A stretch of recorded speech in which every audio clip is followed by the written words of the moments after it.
Hello and welcome to Popcorn Dream Gut Reactions. If you are looking for a quick spoiler-free review, then you have come to the right place. And today we are watching Relic.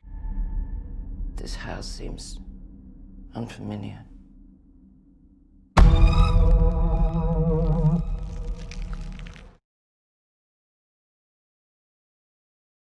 It was directed by Natalie Erica James and written by Natalie Erica James and Christian White. When an old woman is reported missing, her daughter and granddaughter return to the family home to try to help find her. It stars Emily Mortimer, Robin Nevin, and Bella Heathcott. Yes, they are really good. All three leads are excellent. Their interactions seem naturalistic and they really do feel like three generations of the same family. Do you know where you were, Mum? I suppose I went out. Emily Mortimer is particularly good, but then she always is. In this film, her character could come across as an uncaring bitch. She can't live on her own anymore. She has to be watched. She's in an incredibly difficult position, and the normal schmaltzy kind of Hollywood idea would be her giving up everything to try and look after her mother, who has become very, very ill with old age.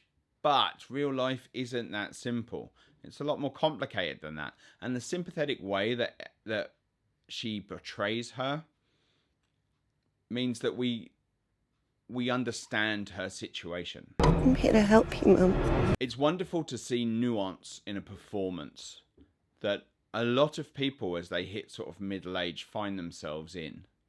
It's a really, really difficult thing to have to deal with.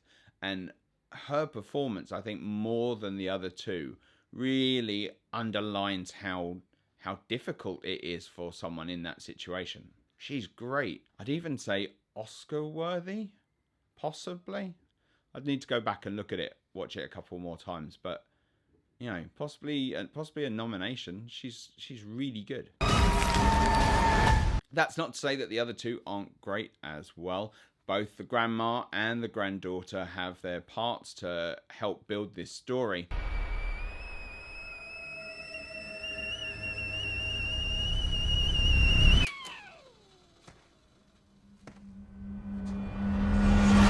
Tea?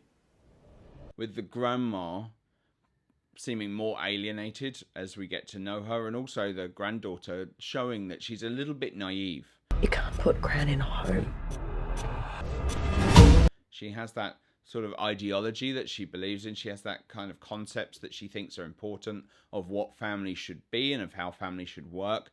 And she's, again, played with sympathy and nuance so that we see that she is quite naive, but we also understand why. It's really lovely seeing the three of them trying to cope with the situations that they're in. It's really quite moving, actually. Why do horror films love an old naked woman with white hair? Visually speaking, it's a very dark film. There were a couple of bits, especially early on when they're shot at night, where it was kind of hard to see what was going on.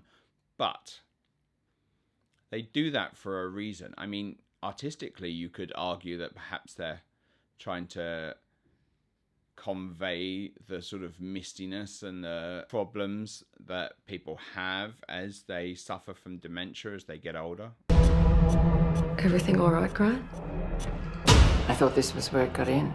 But the other thing that it really does is it lends the film tension and atmosphere. The unpredictability of the grandma's actions coupled with the sort of darkness of a lot of the shots breed that atmosphere and also then really inject tension into the scenes. So quite often you don't know how what is a quite normal conversation is going to end. You don't know when she's going to react or how the grandma is going to react, and that really keeps you hooked. That's enhanced even more by the sound design. Now, we're used to those kind of more jumpy movies, things like The Conjuring, for example.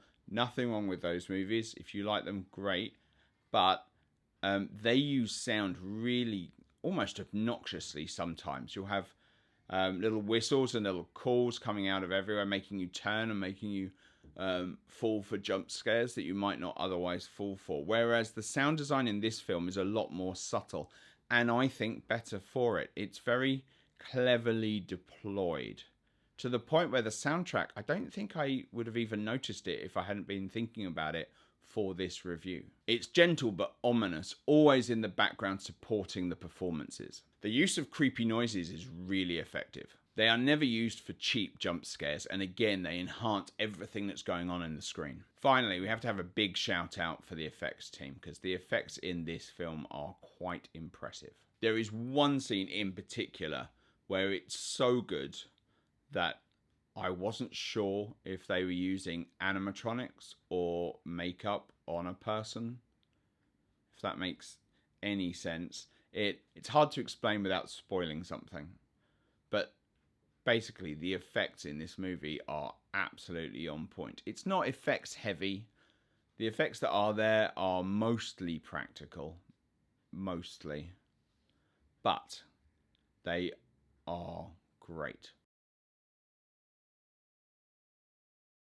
Yes, fantastic. Not a lot goes on with the plot. It's driven more by the relationships and the tension and the atmosphere.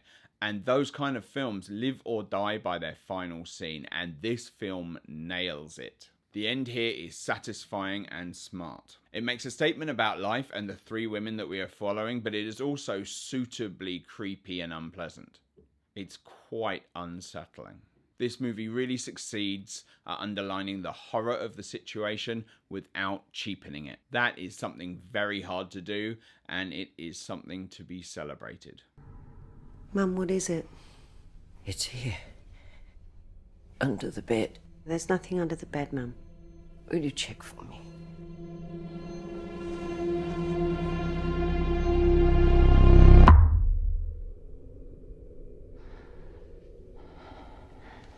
Thanks for watching this review. If you liked it, don't forget to click like, share and subscribe. And I will see you next time on Gut Reactions.